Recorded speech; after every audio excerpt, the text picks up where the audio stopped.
Well, good morning. I got up kind of early this morning because I knew I had a whole lot of errands to run and work to do. And so I've been making labels for packages that I have to send out, all across the country, people that purchase my book or purchase different merchandise from me. So I was thinking about presents, and I was thinking about how God is the best present giver.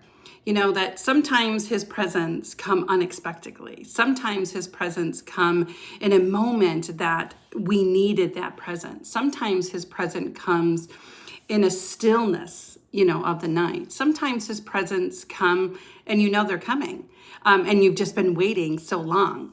That's what presents are. Presents are something that somebody took their time, to think about you, to send you a card, to send you a gift, to do something outside of the ordinary. And God does that for us all the time. His greatest present, is Jesus, when he sent his only begotten son, that whosoever believeth in him should not perish, but have everlasting life. That was his greatest gift that he could have given to us.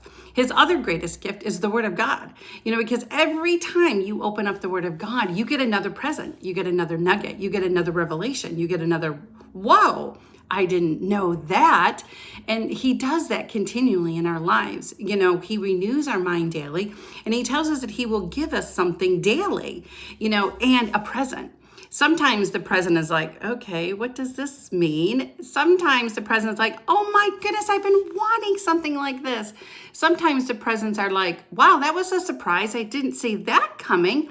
And sometimes presents are like, okay, thank you, but there's still a joy because somebody thought about you, and Jesus thought about us from the foundations of time. He wanted to give us a present in his word that we could have nuggets continually. He wanted to bring people into our lives that would give us presents and would show us how important that we are into their lives. That's what I was doing today. I'm sitting here, making labels for people that are important to me, for people that I want to send a present. So I want them to know that I have thought about them and for them to know that they are special to me.